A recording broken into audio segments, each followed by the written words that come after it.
Siap, Bu. Oh iya.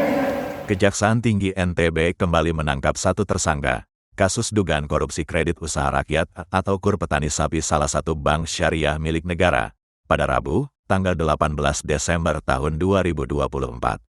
Satu tersangka yang berhasil diamankan tersebut berinisial SE yang merupakan pimpinan cabang bank syariah milik negara di Kota Mataram. Ia diamankan di rumahnya di Lamper Kidul, Kota Semarang, Jawa Tengah. PLT Asisten Pidana Khusus atau Aspidsus Kejati NTB Eli Rahmawati mengatakan, setelah tersangka ditangkap di rumahnya, langsung dibawa menuju ke Lombok melalui Bandara Juanda, Surabaya. Ini semua bisa berhasil berkat kerjasama pihak Kejari Semarang, Jawa Tengah dengan Kejati NTB, kata Eli, Kamis, tanggal 19 Desember tahun 2024. Saat ini tersangka sudah berada di Kejati NTB untuk melakukan pemeriksaan lebih lanjut. Sampai saat ini total ada 3 tersangka yang sudah diamankan, yakni SE, MA dan MSM, sementara satu tersangka lainnya inisial MSL masih dalam pencarian. 4 orang tersebut ditetapkan sebagai tersangka lantaran terbukti melakukan perbuatan melawan hukum atau PMH. Dengan dugaan korupsi dana KUR BSI untuk petani sapi sebesar 8,3 miliar rupiah. Penahanan terhadap tersangka tersebut juga setelah penyidik melakukan pemeriksaan terhadap yang bersangkutan. Selain itu juga berdasarkan hasil ekspos bersama Badan Pengawas Keuangan dan Pembangunan, BPKP, Perwakilan NTB. Tersangka tersebut dikenakan Pasal 2 dan 3 Undang-Undang Nomor Tahun 1999 tentang Pemberantasan Tindak Pidana Korupsi. Hari ini yang terkait kasus apa, Bu? Pada hari ini kami telah mengamankan tersangka SE yang merupakan mantan pimpinan cabang salah satu bank plat merah di Mataram.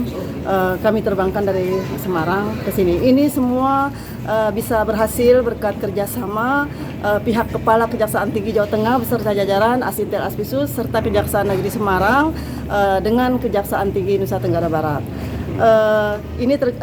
Tersangka ini terkait dengan kasus penyaluran dana kredit usaha rakyat pada salah satu bank pemerintah, bank plat merah di Mataram. Perannya tersangka dalam kasus ini? Perannya adalah selaku pimpinan cabang. Pimpinan cabang.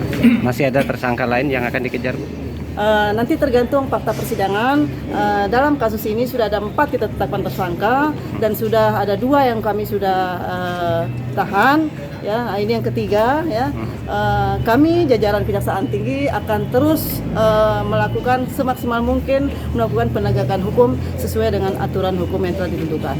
Tersangka ini kami jemput upaya paksa karena sudah 2 kali kami melakukan pemanggilan secara sah sesuai pasal 112 KUHP bahwa kami bisa menjemput paksa. Berapa lama dia tidak hadir, Bu, dari pemanggilan pertama kedua? Sekitar lebih kurang 2 kali pemanggilan.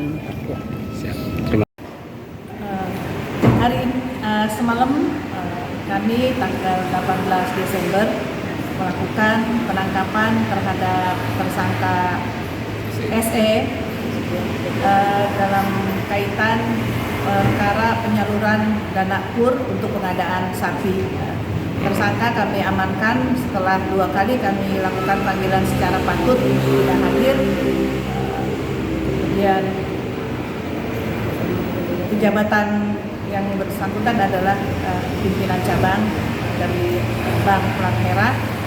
Kemudian negara dari kegiatan ini adalah 8,2 M.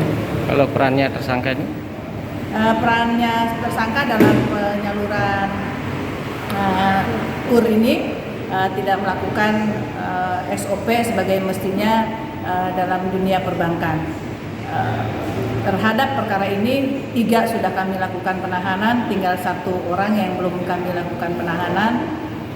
Posisinya juga masih mereka bersembunyi di suatu tempat. Saya sampaikan dalam kesempatan ini untuk segera yang bersembunyi itu untuk segera menyerahkan diri, untuk segera datang ke Kejaksaan Tinggi karena tidak ada tempat yang aman untuk pelaku. Dimanapun juga kami akan kejar. Nggak bisa mereka hidup tenang seperti itu. Siap. Makasih, Bu. Download Tribun X sekarang, menghadirkan lokal menjadi Indonesia.